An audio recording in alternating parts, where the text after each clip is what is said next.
नमस्ते। आज के इस एक्सप्लेनर में सीधे एक बहुत ही अहम मुद्दे पर आते हैं।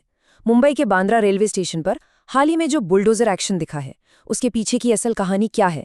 आज हम सिर्फ सतह पर दिख रही कार्रवाई की बात नहीं करेंगे, बल्कि इस पूरे मामले की उस 9 साल लंबी कानूनी यात्रा को गहराई से समझेंगे, जो असल में इस डिमोलिशन की वजह बनी। तो चलिए, बिना किसी देरी के शुरू करते हैं। 100।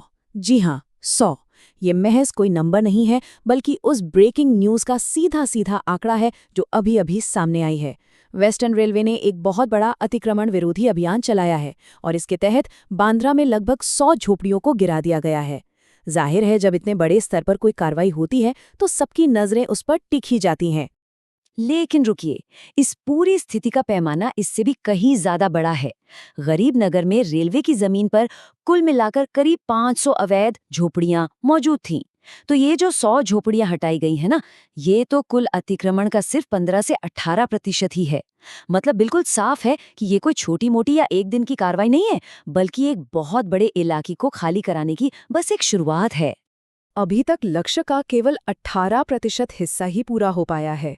एक बहुत बड़ा हिस्सा, यानी पूरे 82% का काम अभी बाकी है। असल में ये लगातार 5 दिन तक चलने वाले एक विशाल अभियान का पहला कदम है, जो आने वाले दिनों में और भी बड़े स्तर पर जारी रहने वाला है। तो असल में ये सब हो क्यों रहा है? चलिए इसे समझते हैं।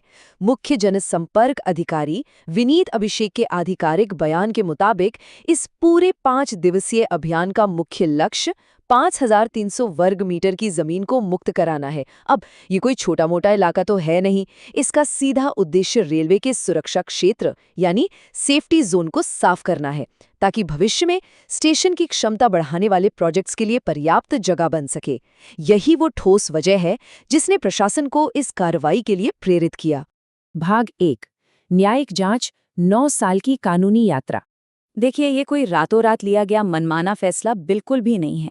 इस पूरी कानूनी लड़ाई की शुरुआत 2017 से भी पहले हो गई थी, जब सार्वजनिक परिसर अधिनियम के तहत प्रक्रिया शुरू की गई। फिर 27 नवंबर 2017 को पहली बार बेदखली के आदेश पारित किए गए। इसके बाद लगभग 9 साल तक देश की अदालतों ने इस मामले की हर बारीकी को परखा। बॉम्बे हाईकोर्ट ने 29 अप्रैल 2026 को जो कड़ा फैसला सुनाया, सुप्रीम कोर्ट ने भी उसी फैसले को बरकरार रखा। मतलब जमीन पर एक भी ईंट हटने से पहले इस मुद्दे की देश के सबसे बड़े न्याय मंदिरों में पूरी जांच की गई है। अदालतों ने आखिरकार क्या निष्कर्ष निकाला? वो मुख्य कानूनी तर्क क्या था जिस पर सुप्रीम कोर्ट तक ने मुहर लगा दी? तर्क बहुत सीधा था। रेलवे की जमीन पर हमेशा के लिए अतिक्रमण बर्दाश्त नहीं किया जा सकता, खासकर जब बात बांद्रा जैसे अति संवेदनशील और सुरक्षा से जुड़े ऑपरेशनल एरिया की हो। लाखों यात्रियों की सुरक्षा सर्वोपरि है और इसी बिना पर इस बेदखली को कानूनी रूप से एकदम सही और जरूरी माना गया। अब यहाँ जो सबसे दिलचस्प बात है वो ये है कि अदालतों ने इस मामले में एक बहुत ही सख्त लेकिन संतुलित रुख अपनाया है। एक तरफ तो वो अनधिकृत अतिक्रमण है जिन्हें सुरक्षा क्षेत्र से हटाना ही है, लेकिन दूसरी तरफ एक जॉइंट सर्वे के जरिए कुछ ऐसे ढांचों की पहचान भी की गई जो पात्र या एलिजिबल थे। और कमाल की बात यह है कि कोर्ट ने इन पात्र ढांचों को पूरी तरह से सुरक्षा दी है। वेस्टर्न रेलवे ने खुद साफ किया है कि इन चुनिंदा ढांचों को बिल्कुल नहीं छुआ जा रहा है। ये दिखाता है कि न्यायिक प्रक्रिया कितनी निष्पक्षता और गहराई से काम करती है। कोर्ट ने आदेश तो दे दिए, लेकिन इतने सख्त निर्देशों को जमीन पर लागू करना कोई बच्चों का खेल नहीं है। इसके लिए एक जबरदस्त तालमेल की जरूरत होती है और इसीलिए नागरिक प्रशासन, पुलिस विभाग और रेलवे सुरक्षा एजेंसियां ये सब मिलकर एक संयुक्त अभियान चला रहे हैं। इन सभी का एक ही लक्ष्य है, कानून व्यवस्था को बनाए रखना और इस पूरी प्रक्रिया को जितना हो सके उतने शांतिपूर्ण और मानवीय तरीके से अंजाम देना। भाग 2, बांद्रा टर्मिनस का भविष्य। मुंबई की धड़कन कहे जाने वाले बांद्रा टर्मिनस का भविष्य अब कैसा दिखने वाला है? जो 5,300 वर्ग मीटर की जमीन खाली कराई जा रही है, उसका इस्तेमाल एक शानदार एकीकृत परिसर यानी इंटीग्रेटेड कॉम्प्लेक्स बनाने में होगा। सोचिए, एलिवेटेड सड़कें, बहुमंजिला इमारतें, नए और बड़े प्लेटफॉर्म्स और एकदम आधुनिक रख रखाव सुविधाएं।